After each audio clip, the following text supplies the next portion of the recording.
India's most powerful business empires are currently spending a combined $210 billion on the exact same project, massive AI infrastructure. Massive AI infrastructure, powered entirely by their own green energy. This collision puts Mukesh Ambani and Gautam Adani in a direct race to become the foundational platform for India's coming decade. Reliance began at the top of the industrial chain, with textiles and petrochemicals. Over 40 years, they pushed downward, moving from refining the oil to owning the digital devices and retail stores that use the final products. Gautam Adani built his empire from the ground up. Starting with a single port in Gujarat, he expanded sideways to capture the physical backbone of the economy, the power lines, the airports, and the logistics hubs. Reliance focused on the empire in your hand, your phone, and your shopping bag. Adani focused on the physical rails underneath the country that make the economy move. Reliance relies on a revenue engine generating $140 billion a year, showing the massive scale of their legacy energy business versus newer digital wings. That oil-to-chemicals block remains the cash machine, providing capital to subsidize rapid entry into high-growth digital markets. That money built Jio. By offering massive amounts of data at low prices, they captured over 500 million subscribers, creating a digital platform currently valued at over $100 billion. It also powers Reliance Retail, which adds thousands of new grocery, fashion, and electronics stores to the Indian landscape every year. By owning the refinery, the telecom network, and the retail store, Reliance achieves a level of vertical integration that captures a portion of almost every consumer transaction. While Reliance focuses on the consumer, Adani's model makes his group the unavoidable physical backbone of the country. As the largest private port operator in India, Adani controls the primary gateways for the country's international trade. They are now replicating that dominance in green energy. The Khavda renewable park in Gujarat is scaling toward 30 gigawatts of capacity, aiming to provide the clean energy required by heavy industry. This aggressive expansion relies on heavy debt, making the group sensitive to legal and regulatory shocks.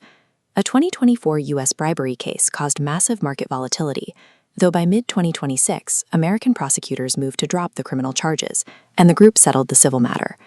Adani's strategy captures a toll on the foundational infrastructure of the country, the shipping, flying, and powering that every other business depends on.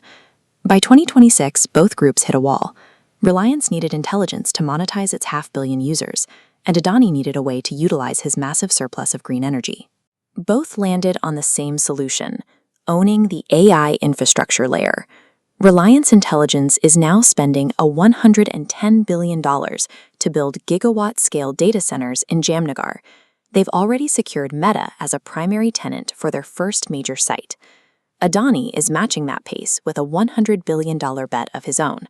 While Reliance partners with Meta, Adani is building out massive campuses with Microsoft and Google to process the data flowing through India's grid. These strategies carry deep risks. Reliance's market-crushing size invites constant regulatory scrutiny into its pricing power.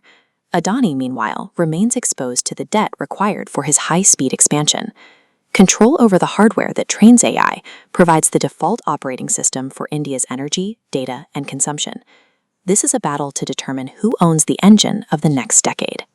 These billionaire strategies offer 3 specific lessons for any founder or investor navigating a growing market.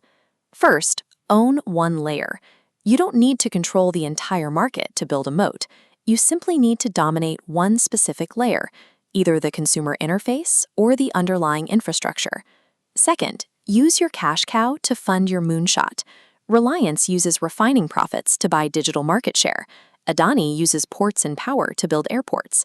Predictable cash flow is what buys you the right to make risky bets. Third, play in decades. The $100 billion investments today are aimed at 2035. That long-term horizon is the most effective competitive edge in a crowded market. India's future is being built on these specific rails of data and infrastructure.